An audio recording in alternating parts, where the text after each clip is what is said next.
Hey, what's up, awesome human? Before we get started with today's episode, I just wanted to invite you to be a guest on Authentic Influence Podcast. For founders and marketers of B2B services or software companies that want to get more leads and sales online, our B2B content audit interview will concentrate on coming up with practical ideas to assist you to improve the results of your content marketing. The ideal guest would be a founder or marketer of a 6 or 7 figure B2B service or software business wanting to grow their website traffic and generate more leads online. This is all 100% free, so head on over to www.simplecreativemarketing.com/live audit. That's simplecreativemarketing.com/live audit and sign up for a content audit interview today. Now here's today's episode of Authentic Influence.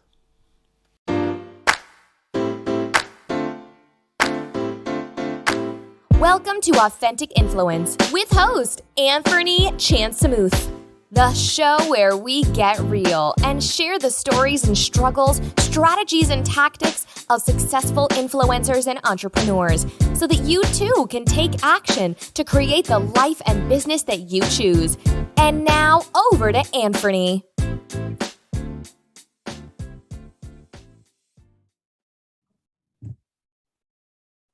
All right, so let's go. We are kicking off our B2B Podcast Party on Authentic Influence Podcast. Now, we are recording live on Zoom, and this will be then shared onto all the podcast platforms. So whatever you're subscribed to, you can listen to it on that. So I wanted to, first of all, welcome our guests to the show.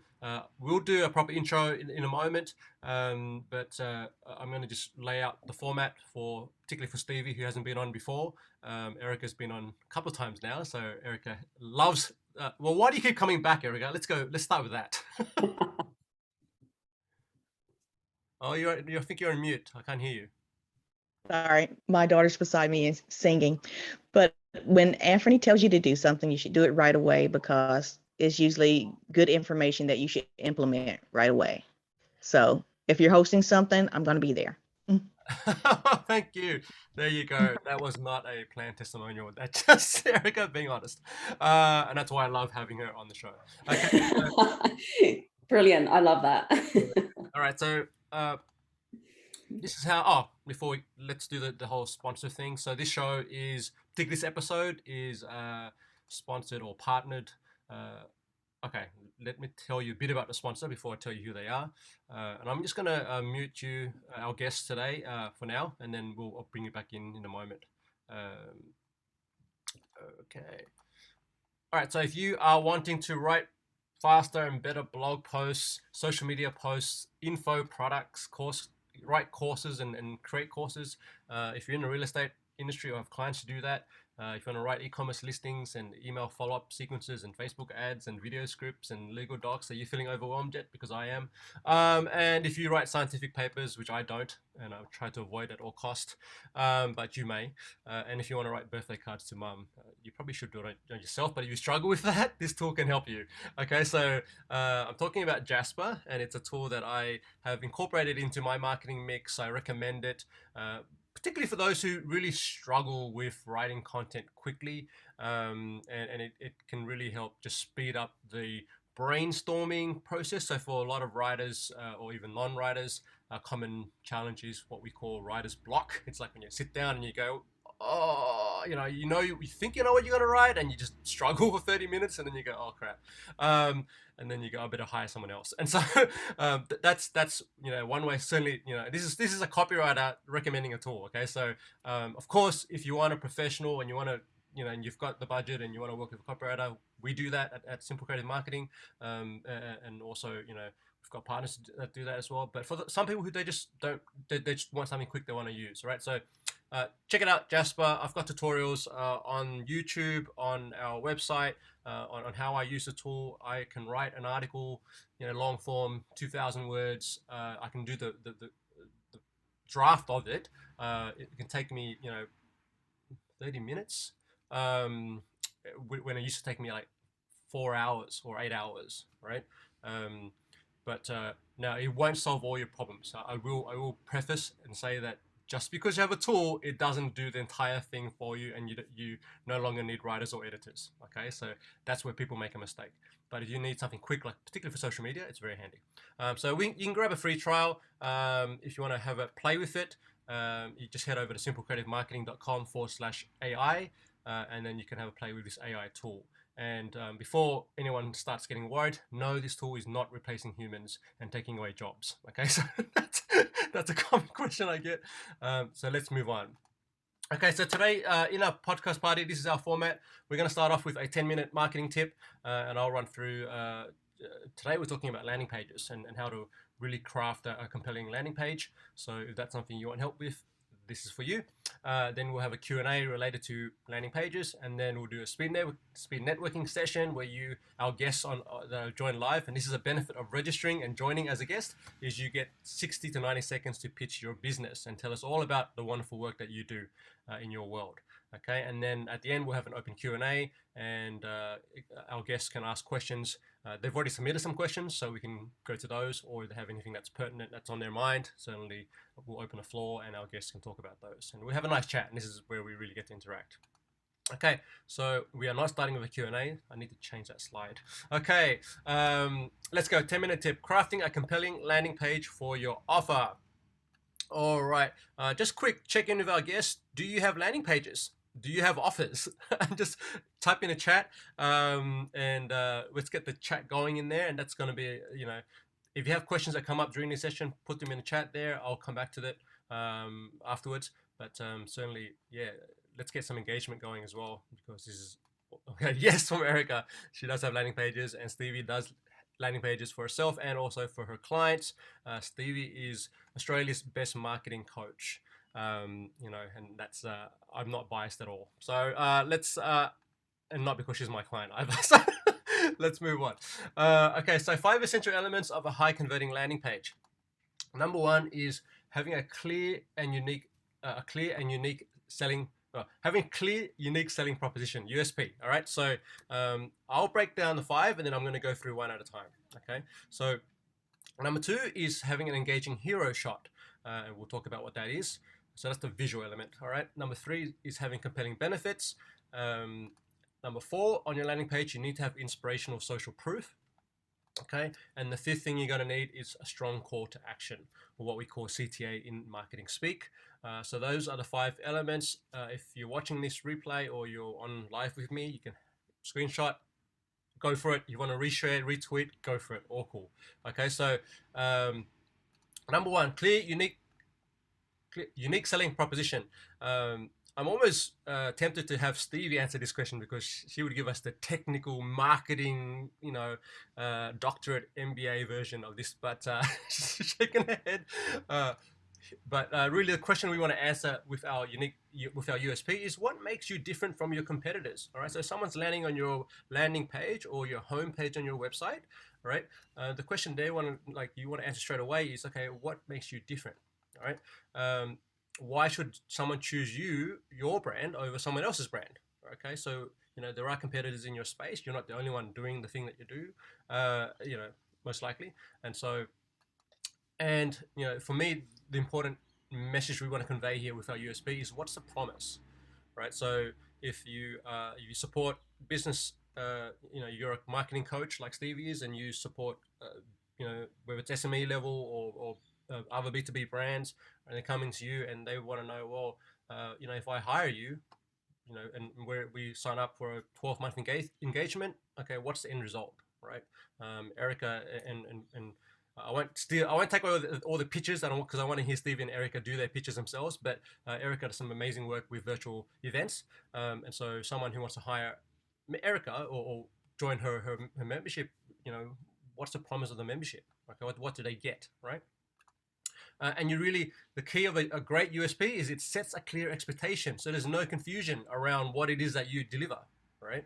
If it's too flaky and ethereal and it's out there in the world and people have no concept of what it is that they're going to get by investing in you or your business, you have a problem. Okay, so here's an example that I pulled from a site called codecademy.com.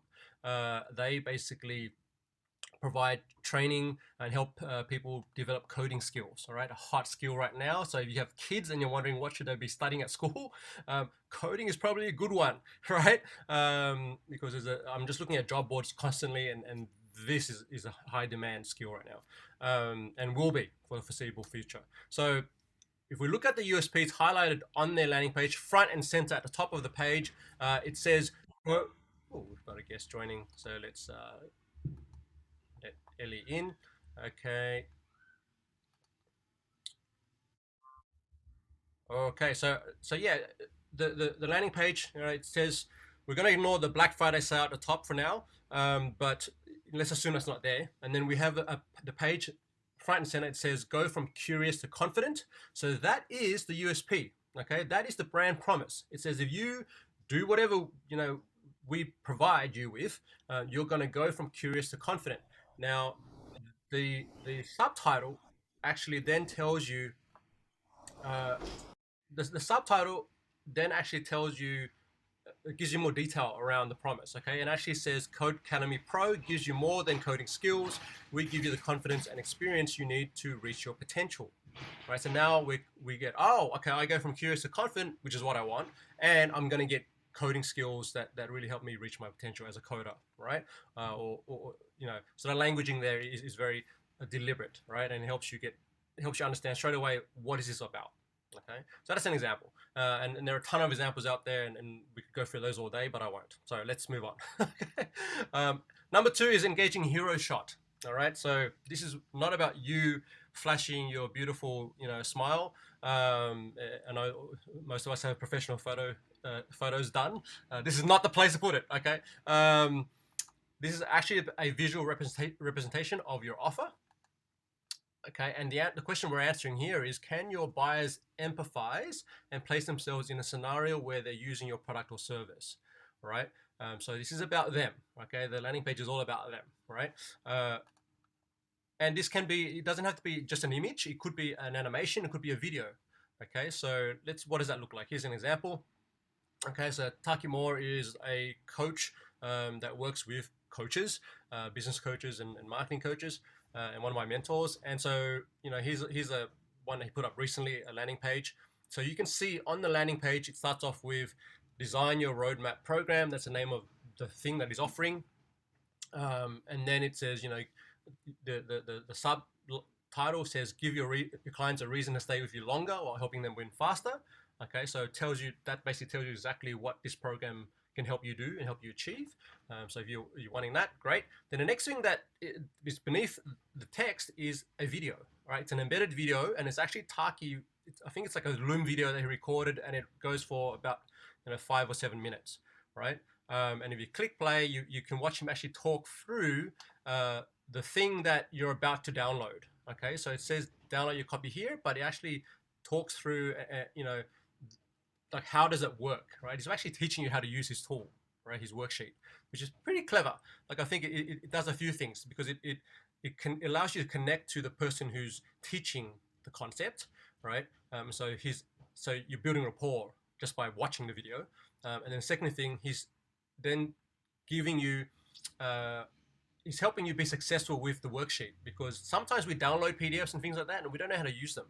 And we're like, oh, we thought it was going to be easy, and then it's like, oh my gosh, this is going to take me a long time.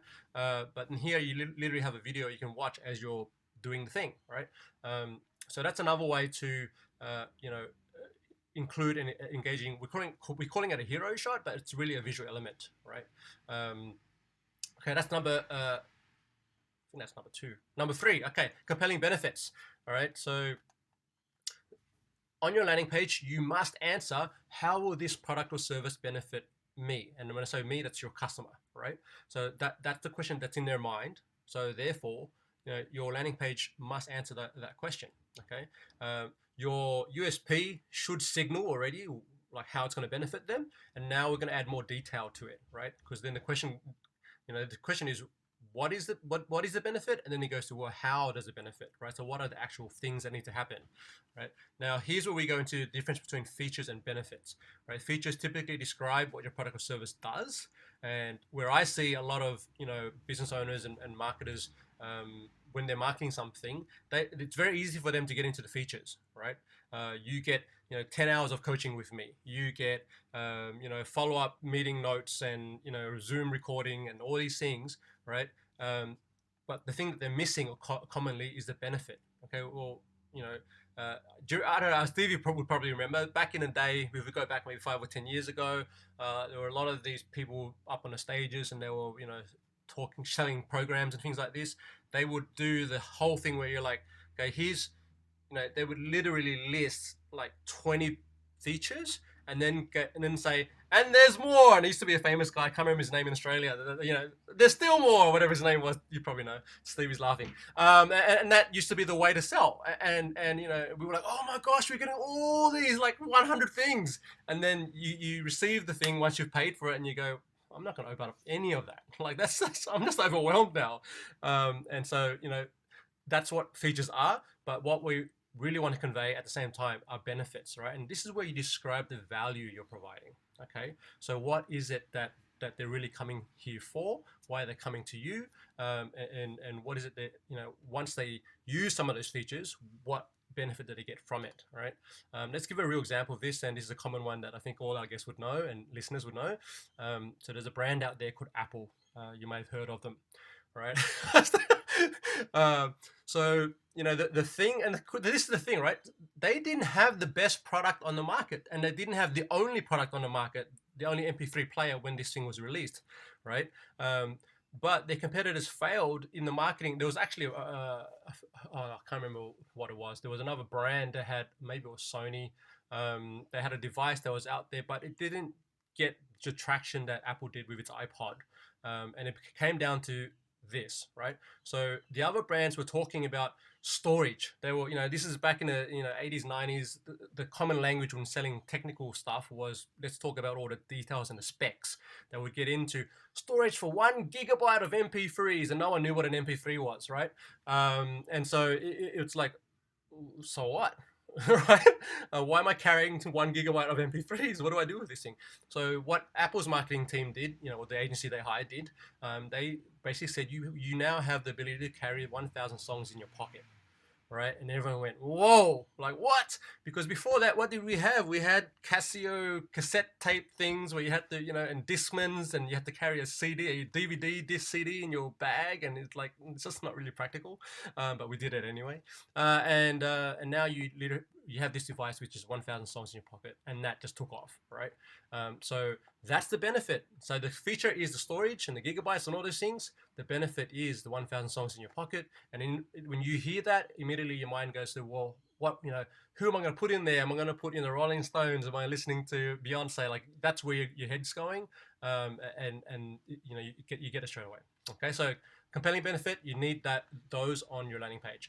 And the final thing, not the final thing, but the next thing you're going to need is inspirational social proof. And of course, me being the case study guy, this is huge. And I'm going to talk about this till the cows come home, but I don't have any cows. And so, this is really what we want to answer here is, does this actually work for someone like me? That's the question your prospective buyer is asking, or the person that might be opting into your thing. And so, you want to show evidence of other people like them or businesses like them that have used your thing that you're offering, okay?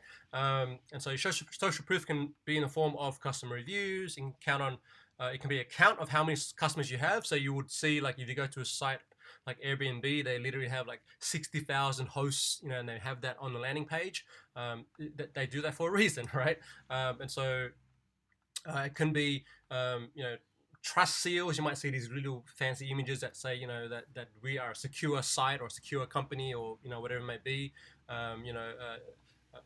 It comes out, even the domain has to be HTTPS right now. Otherwise, Google's going to de-rank your site, because you want to have your site needs to be secure, because there's a lot of cyber security stuff going on right now. Awards from reputable organizations, expert testimonials, and well, there are different types of social proof, right? And so you can incorporate. I wouldn't say put all of those things on the landing page, because then it's overkill. But pick maybe just one or two and focus those on the landing page, right? Expert, in addition to awards from reputable organizations, the other thing a lot of brands like to do is support featured in. So if they were featured in specific media companies or publications or things like that, they like to have those logos up there saying that we were featured in, Forbes or Channel 10 or whatever it is, right? So you can do that as well. And then final element you want to have on your landing page is a strong call to action. And your call to action is really the thing that makes your goal a reality. If your goal is to sell a program, to have someone opt into your newsletter, to download something, to book a call, right?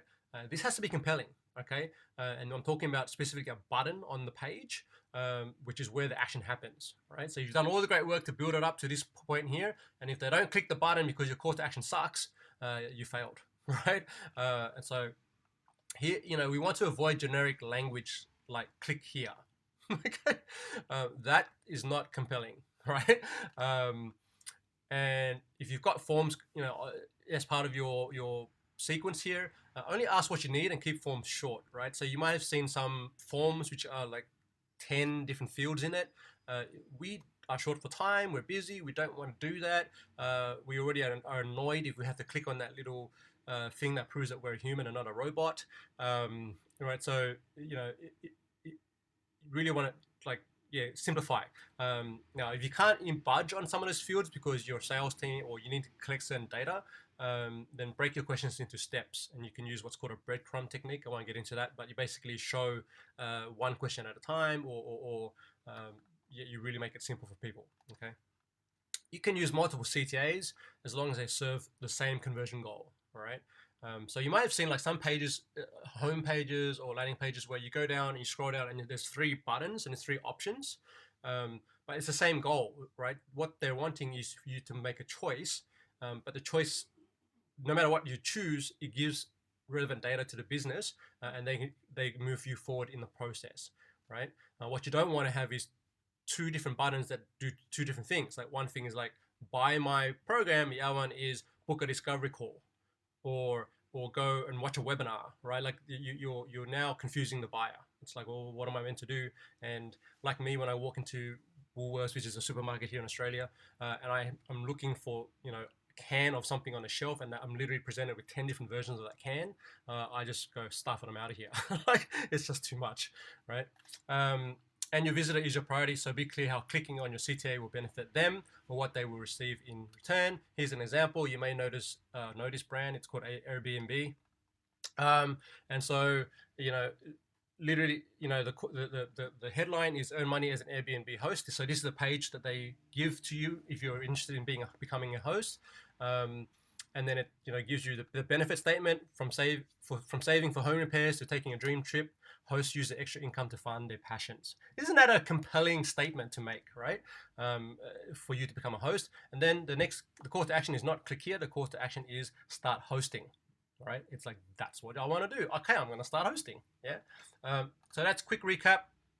Oh, well, before we recap, I want to just give the design elements. If you're looking at designing a landing page, okay, how does it look, and what do you need to, how does it flow? Okay, I'm just going to quickly run through a template that Unbounce, they're a landing page company, they put together. So at the top, you have usually you have your logo, so it says that you're a real company. Then you would have your headline. Okay, we talked about that. It's got to be strong. Then you've got your supporting copy, which is a paragraph that describes what the headline's all about. And then you've got your hero image or your animation or your video on the right. Okay, and as you scroll down, so that's all of what we call above the fold. So when the page loads on someone's, usually on their desktop, not on their laptop, but sorry, not on the phone, but on the computer, you want to have all this information above the fold, so before they have to scroll down. Okay, and then you've got some more information like supporting copy, form fields if you're collecting data. You might have a subheading. Then you've got social proof. Okay, so in there's a nice image of a woman smiling, and then a quote from her about her using this. This is actually from Koala Feed. I don't know what they are. Qualified. I don't know. HR software looks like. And then you've got beneath that, even if you had just those top 3 sections and then a call to action, that's good enough, right?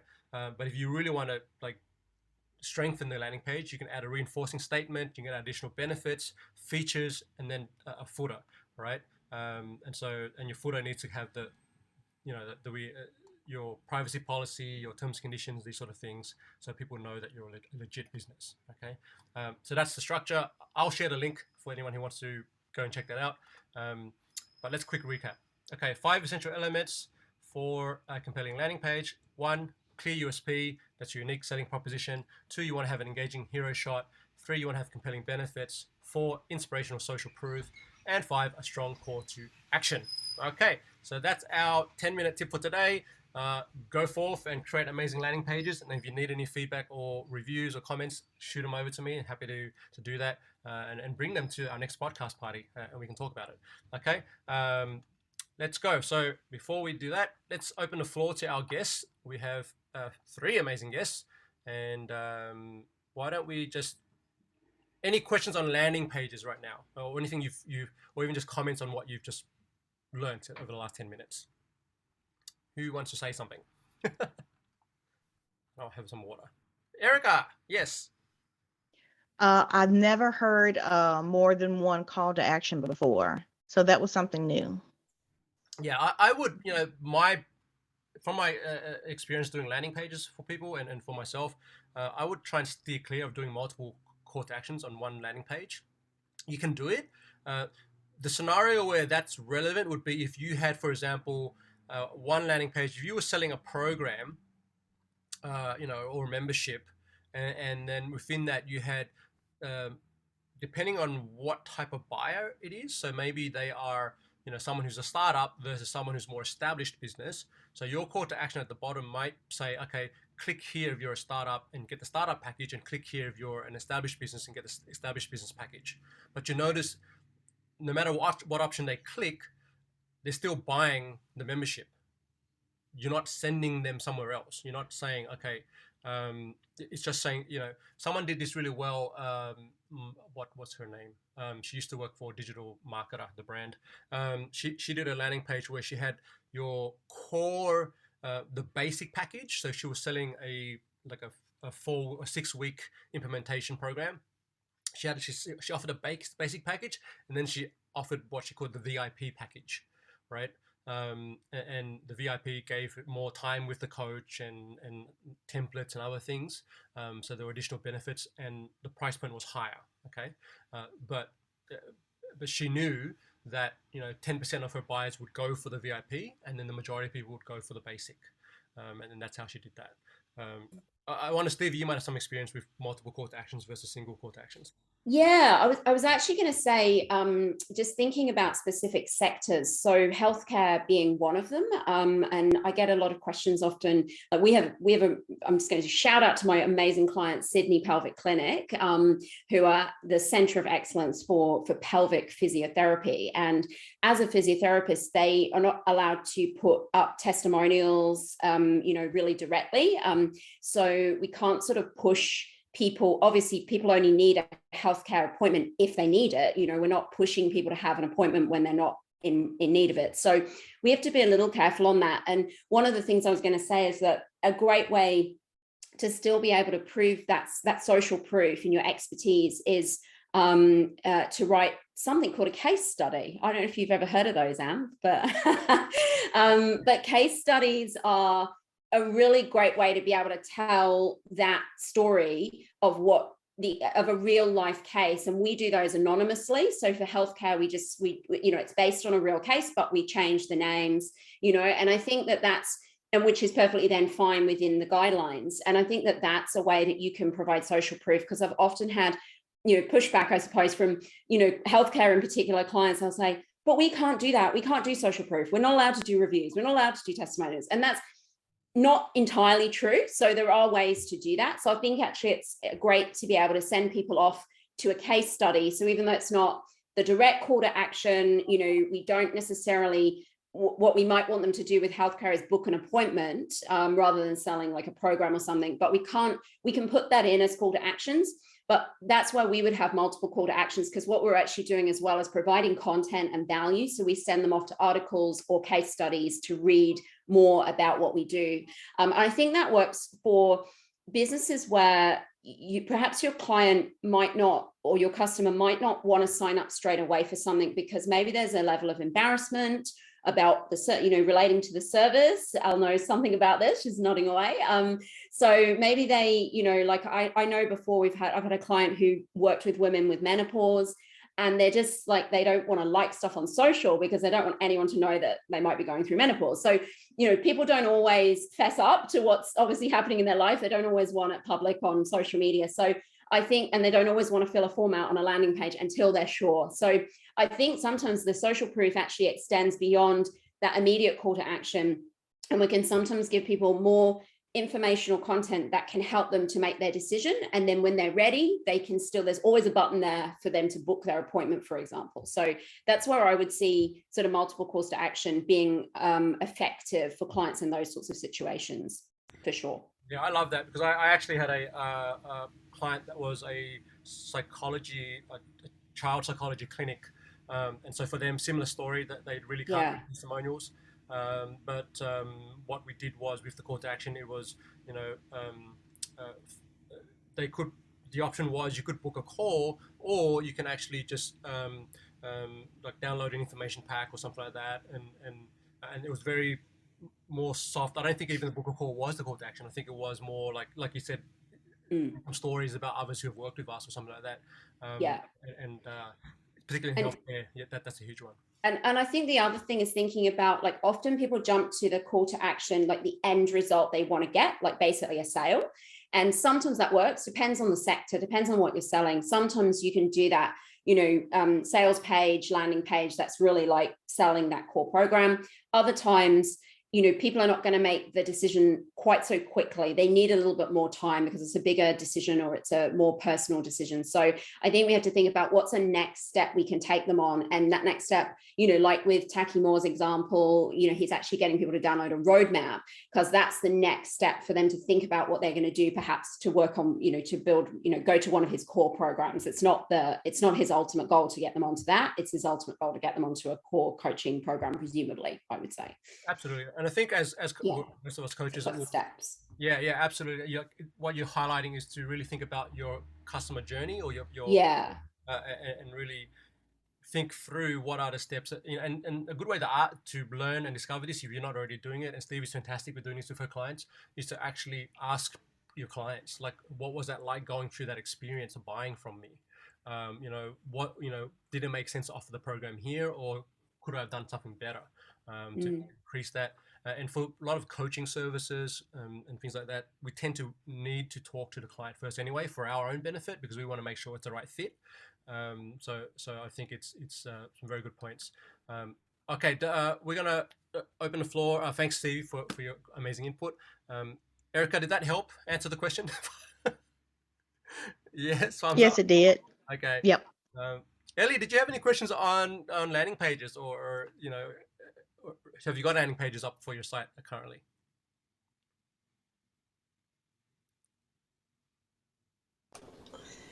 I have lots of different landing pages that we've used over the years. Right now, I'm kind of moving into a different world, and I love the example that, I'm sorry, I didn't have that Stevie gave about the medical issues, because there's HIPAA, there's this, there's that. We have clients who are so anxious and excited to talk about what we did for them. And so we record it, okay? But we always have to be like, okay, so don't tell this part, right? You can't be really specific about this thing, because it's like, yeah, we helped your knees, right? Yeah, okay, good. That's enough. Like, don't go into all your medical, right? So it's always like such a crazy thing. And it's not us telling their story, but it's them telling their story. And I'm just like, okay. So for our landing pages, so what before you can come into our orbit, you have to qualify. So that's a really hard thing to do with what we're offering, because people are like, I just want you to fix my issue. And it's like, but you have to qualify to become one of our clients. So just having those like pre-steps, and it's like, I'm sorry if you don't want to go through the pre-steps because you're special. We're all special, Ellie. Yes. But I get it, and I know this like right now. But the fact is that for our safety, you know, and for our for the longevity of our brand, we have to make sure that the clients that we bring in are the right clients, and that because people like to skip steps. Because when you're in pain, you're like, I just want the pain gone today. You help my friend, and I know you can help me too.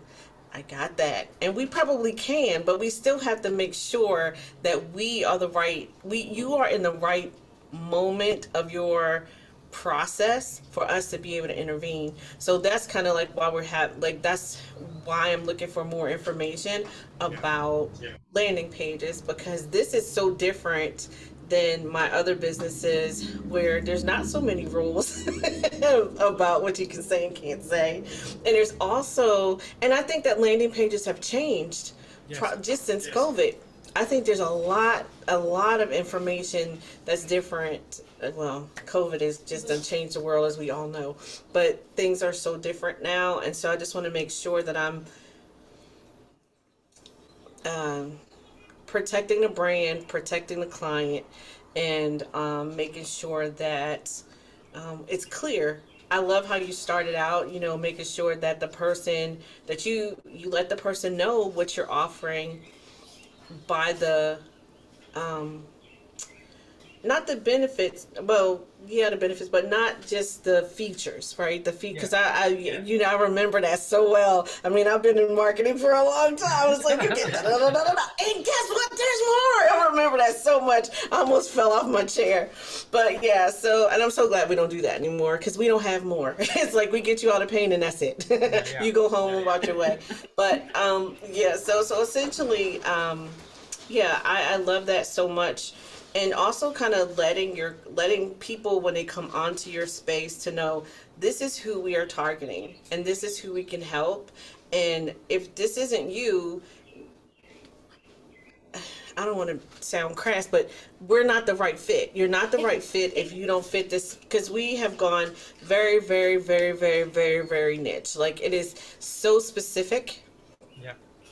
And I think that's really great for landing pages, to be as clear as possible. You can have multiple landing pages that fall from different funnels or different ads or whatever, but you should always be super clear as possible, so that when the person comes in, that they don't have a hurdle to cover. I'm glad you brought that up, Ellie, because I think that there is a filtering process. And, you know, one thing that I used to struggle with, and I know some clients have struggled with, is but why can't I just offer it to everyone? You know, because I can serve, I've got the skills, I've got the process and systems to serve everyone. Stevie's nodding.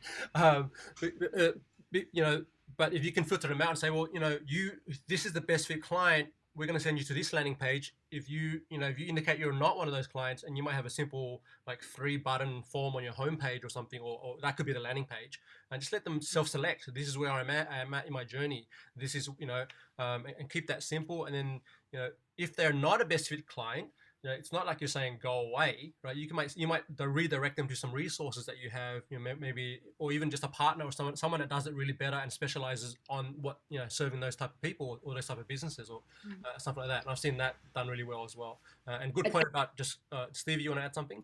Yeah, I think what you've highlighted, Ali, is so important. We're really talking about two different kinds of landing pages in a way. We're saying there's the landing pages where it's like there's an offer and everyone can get it, or at least everyone we targeted on Facebook, you know, can get it, kind of thing. And it doesn't matter who you are, just buy it. That's fine. And there's just maybe some impulse purchase aspect to it. And then on the other hand, we're talking about businesses that really need to qualify their prospective clients or customers. So it's a different kind of, you know, what you're going to be offering is going to be more like a one-to-one service in most cases. And so when you're kind of working with someone directly, as opposed to selling, you know, like an online program where you're never going to meet them, it's very different. And I think what you've highlighted there, Ali, is the importance of qualifying your clients to make sure you're going to get the right fit. And, you know, I would just definitely say, like, stick to your guns on that, right? Because, you know, you only want the right people that you can get results for. And, you know, time and time again, I always want to help everybody. So I've, like, you know, even though I've put these rules in and I'm like, we have a qualified criteria and they must meet this criteria, otherwise we know it doesn't work or it's not going to be as good a result. Still, I always feel this like, heart's desire to still help them.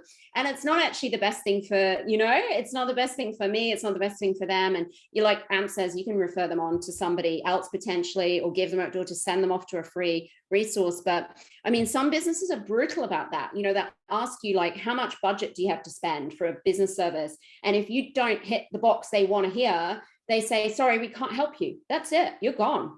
So, I think you do have to be quite brutal about it. And you're doing it for really good reason, because actually it's not going to be the best experience for them if they're not right in that moment of what you can help best. Absolutely. And that's when, refunds happen, and that's when negative sentiment happens, and reviews and things like this, and, brand, that is important. That all reflects. Okay. So we're going to move on from oh, yes. Was that Erica? I want to throw something in there. Stevie said something that triggered a memory for me. I recently learned what ego is, and it was me saying that I can help you, even though they didn't have the money or they didn't check the right box. And on my landing page, on one of my landing pages, it asked, "Are you prepared to spend $10,000 on an event?" And if they say no, I'm supposed to say I can't help you, but I say, let me show you what I can do, and you give me half of your profits. I'm thinking that's a good deal, but no, it's not. I think even like, that could work, provided you're very clear on what has to be in place for that to be a success, right? Because I know there are some agencies out there and coaches that do the paid on performance contracts, and that can work. But as you say, based on how you're sharing it, it sounds like that's become a mistake for you. I've certainly had that experience where it's like, yeah, I can coach you. Then you realize, oh my gosh, there's a reason why they don't have any money, right? Steve's going, oh, yeah. At least like, yeah. So 100%. Thanks for sharing. Okay, we're going to move on. We're going to get into the speed networking. I don't want to call it speed dating. Speed networking component, because you all might all have partners and whatnot. So don't want to tread any toes here. So this is how it's going to work. All right. So you're going to each share a 60 to 90 second pitch. For our listeners on the podcast, this segment is all about getting our community to connect and really share what they do and interact. You can already hear from just the comments already that, we're a fun bunch, and we like to talk about cool things together. So, okay, for our guests on Zoom right now, you're going to share a 60 or 90 to 90 second pitch. I'm going to have a timer up so you can actually see that countdown. No pressure. I'll give you a format to share your pitch with. You're going to also share, if you haven't already done it, drop your website or LinkedIn or whatever it is in the chat, so that way each of you can connect with each other immediately. And if you're listening and you're not the one pitching, listen to the pitch and how they're actually presenting the pitch. Take note of what you think works really well. If there's something you feel could be better, give some feedback, because this is also about helping each other improve the pitch, right? And it surprises me how rarely business owners actually practice their pitch. Like they and now that networking has been removed for we've been online networking for the last 2 years, and now we're kind of coming back into meeting people in real life. That's 2 years where a lot of business owners have not even really spoken to someone about what they do in that way. So listen to the pitch, and if there's someone who's a good fit for that business, let them know in the chat. Hey, I'll connect you to this person or this, whatever it may be. And follow up after the session. We've had from our last 2 rounds, we've had people connect on Zoom, they did on LinkedIn, whatever it is, and they're talking about working with each other or creating content together, and some really cool things have been happening. So this is what it's all about. Okay, so this is the social pitch template. You're gonna start off with just introduce yourself, your name, your title, your company, who your company serves. So, describe who your ideal customer is, right? And what's their main challenge that they come to you for? What's the main problem? So, hi, I'm, we help whoever that struggle with whatever the problem is. And then talk about your solution. What is it that you actually do? Okay. And now I'd also want you to focus on who your ideal partners are. And this is where we really get some great wins in this call, is actually when you can clearly articulate who are the people that, or the brands or businesses that are great for referring clients to you. Let us know, okay? And then talk about the best way to reach, how can people reach you? The best way to reach us or get started is, this is where, hints, if you have a free, valuable offer, let us know what that is, right? And then tell us a bit about where you're based, what city or planet you call home, and then one random fact about you. Okay, fun fact. All right, and this is where we get a little bit personal, but this is how friendships are made. Okay, so that's a pitch. You can either screenshot it. I'll bring it back. No, yeah, I'll screenshot it or whatever, however you want to do it. I can also put it on the screen if you want me to do that for you. Example pitch. So this is me. I'm Anthony Chancemuth, Director of Simple Creative Marketing for coaches, consultants, and founders of services businesses that struggle with selling courses and services online. We produce compelling case studies designed to help close more sales. All right. Our ideal partners are agencies, communities, publications, and podcasts that support $1 million service companies, or $1 million plus.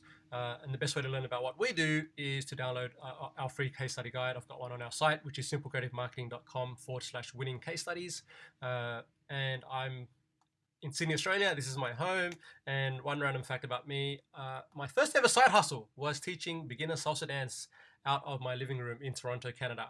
I had just been fired made redundant from my job, my corporate role, and I wanted to pay rent, and I didn't know how I was going to do it. And then my housemate said, "Hey, Anth, you've been volunteering teaching salsa every weekend at the church. Why don't you do that out of our living room?" And that's what I did. So that's me. Okay, so over to you. So who's going to be our first victim?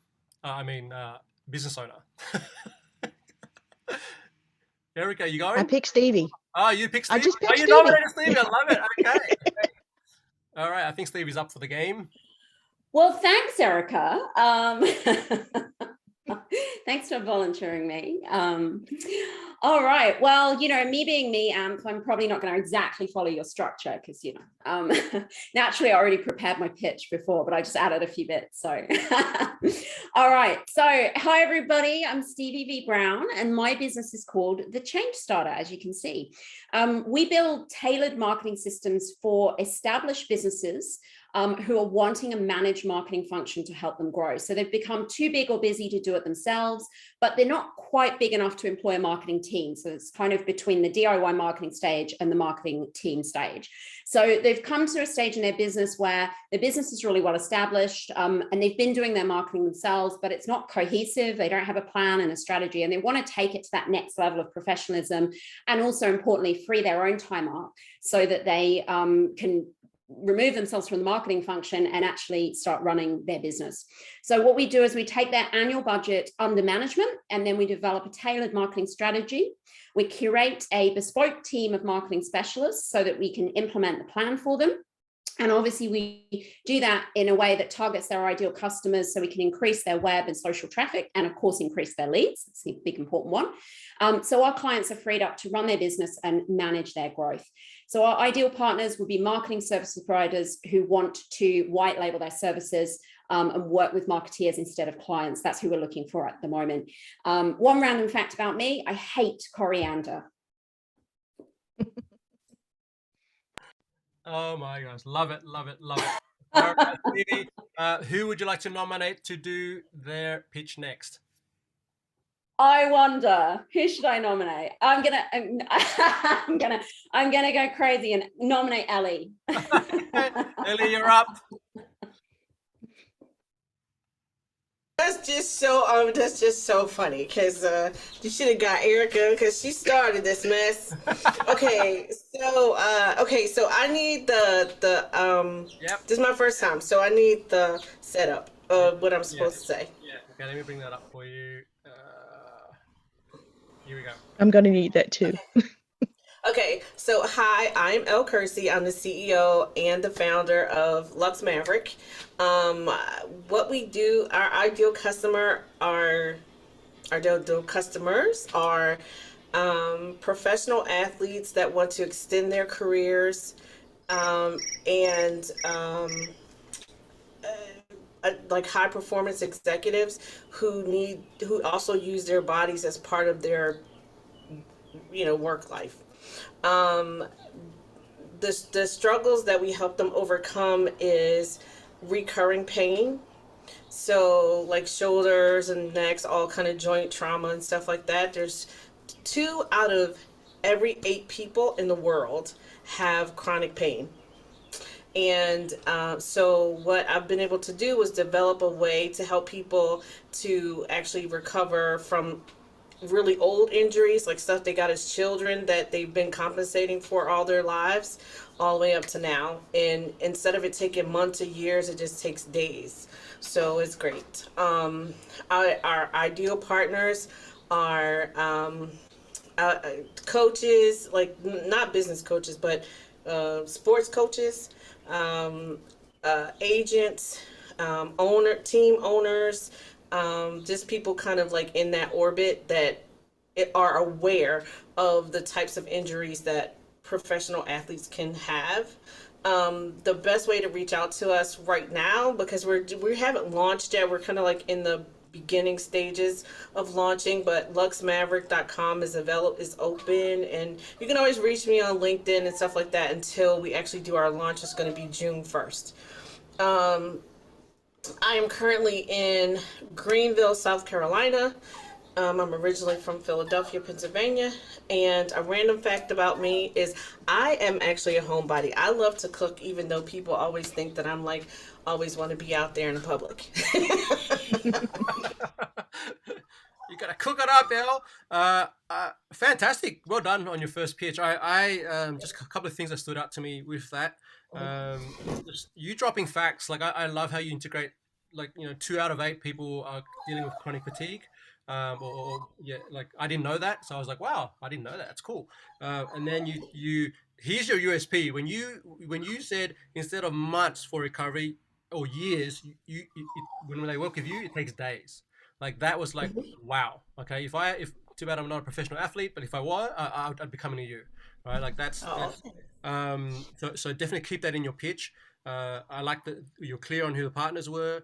And I think even from hearing about your partners, because me being natural content strategist, I'm going, okay, well, how do we get you in front of team owners and agents and these type of people? Because and there's different ways to do that, and Stevie would have a system all behind how to do this.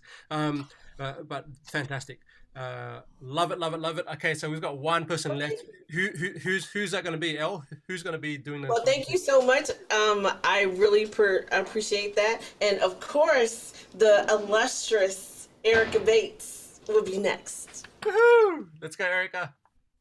Okay. Hi, I am Erica Bates. I am a virtual summit strategist. My company is Talk Virtual. My ideal customers are event producers who struggle with tech, automation, and repurposing their virtual summit content.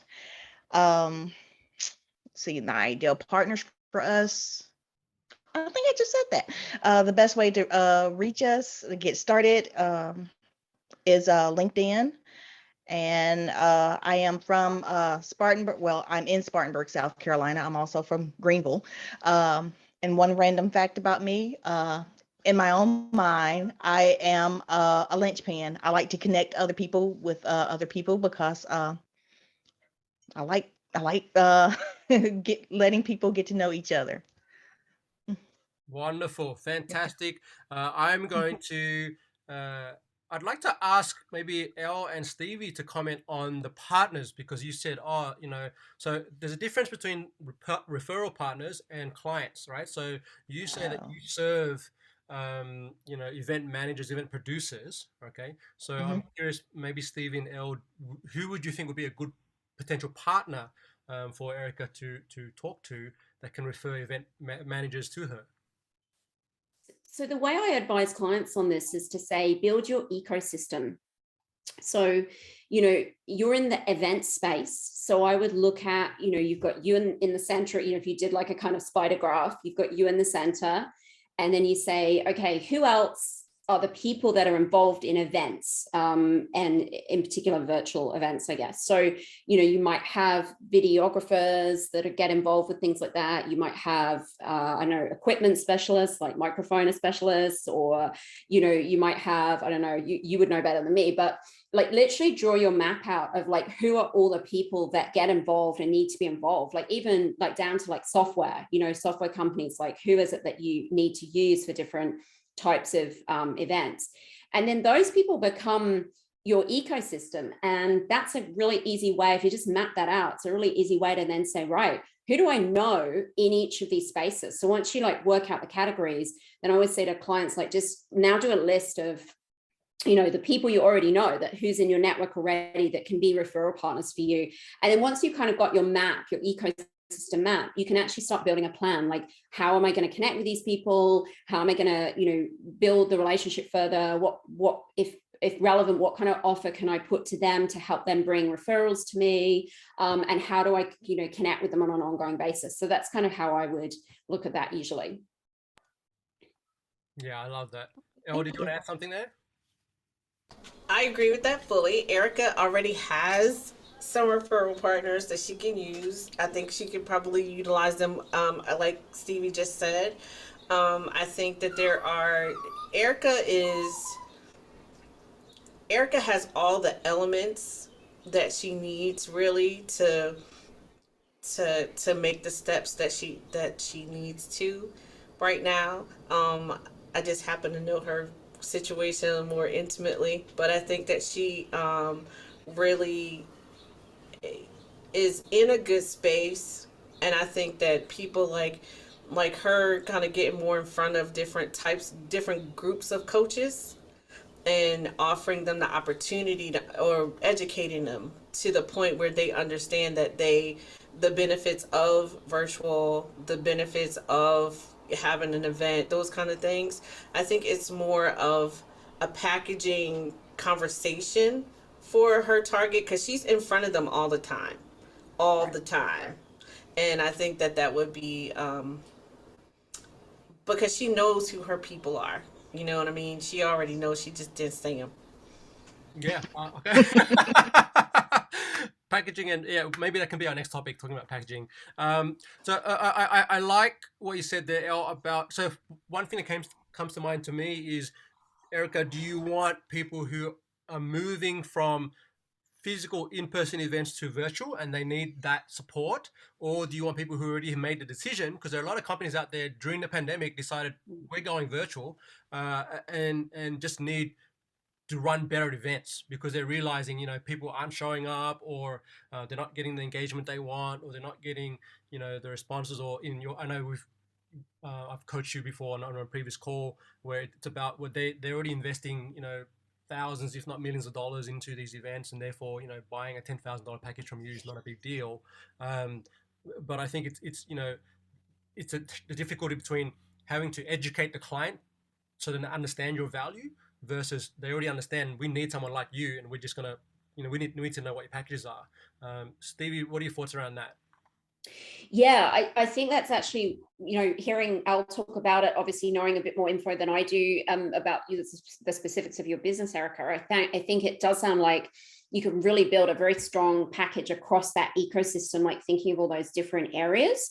And then if the specific target is those businesses who are making that shift, or have tried to make the shift but are kind of not maybe quite getting it right, it's not quite there yet. It's a little bit like some of my clients where they kind of try to do some marketing, but it's not kind of working for them. They're not quite sure, and it's a bit incohesive. And it sounds like you could be someone who could really mold that all together and say, hey, you know what, we're going to go through this roadmap, and this package there's going to be different things happening at each stage of this roadmap. And that's what's going to get you to like the ultimate virtual events, like how to run the ultimate virtual events. This is how you will succeed through our package. And it's got everything along the way. And if you build partners with, so I don't know the specifics, but let's say there's software involved, can you build a partnership with those softwares to provide a discount to onboard those people to that software? Or can you just have like a kind of affiliate marketing with the software, for example? But I think, having that package sounds like it might be the way to go, because the problem that I imagine they're having is we just don't know how to do this, and we're kind of too busy to do it, and we don't necessarily have a virtual events department or people that can make this happen, or we're not sure who should be involved if we did. So you can actually come in and say, well, you don't really need that, because with my package, you just follow the steps, and then at the end of it, you'll have all this amazing, your perfect road or perfect blueprint for a virtual event. So that sounds to me like really worth spending, not knowing what you have in place already, obviously, but really spending the time to have that package together, and then selling that package should be much easier if you're just answering all the questions. Like I think of it as like, what are the FAQs, what are the questions that people are asking when they come to you, or when they're struggling to create the perfect virtual event? Those are all the questions your package has to answer. So you're like, well, that's okay, we'll do that. Tick, tick, tick, tick, tick. It's done. First off, has anybody else noticed a ghost walking behind Anthony? Second, yeah. That's freaky. Second, No. I've got chills now. Thanks, Erica.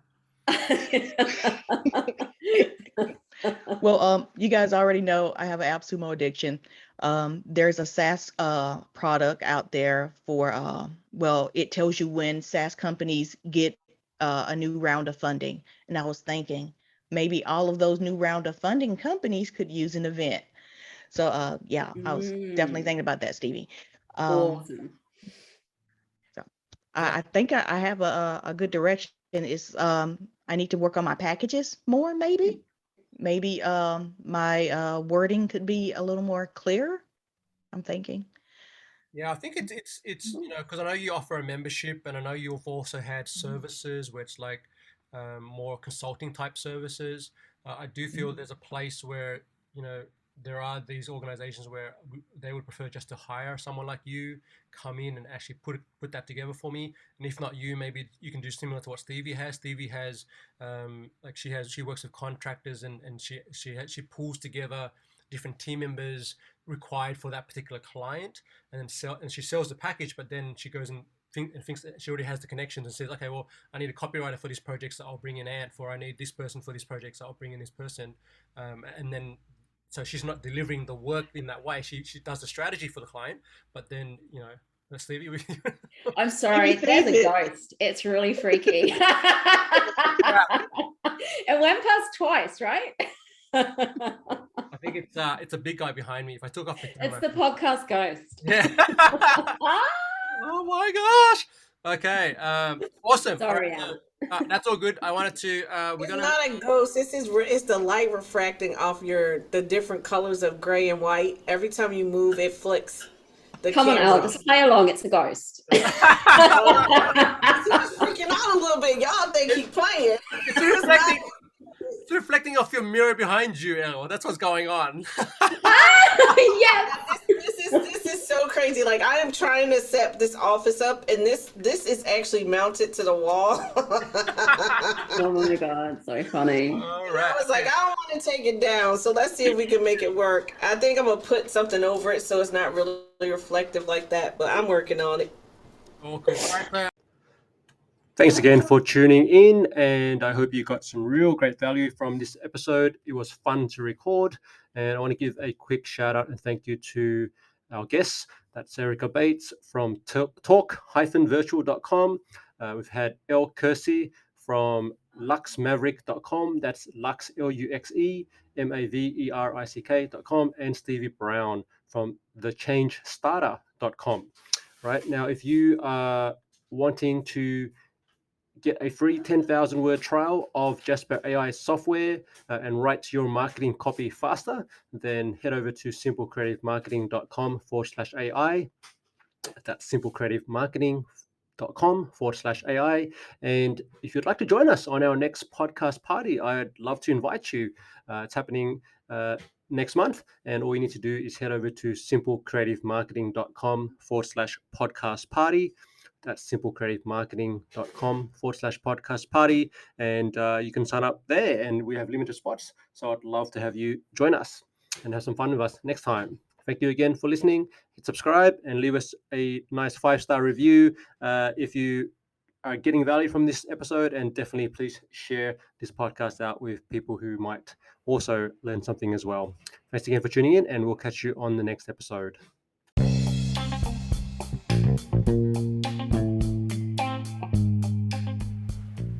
Now, just quickly, if you want to check out the show notes for this episode, just head over to simplecreativemarketing.com/podcast, and you can grab all the links and things and resources on there. And also, if you are a conscious entrepreneur, got a professional services business, working B2B, and you've got an interest in building influence and income through showing up, serving others, and being real, then I invite you to join my Authentic Influence Warriors Facebook group. If you want to do that, just head over to simplecreativemarketing.com/community. Okay, thanks for joining in, and I'll see you on the next episode.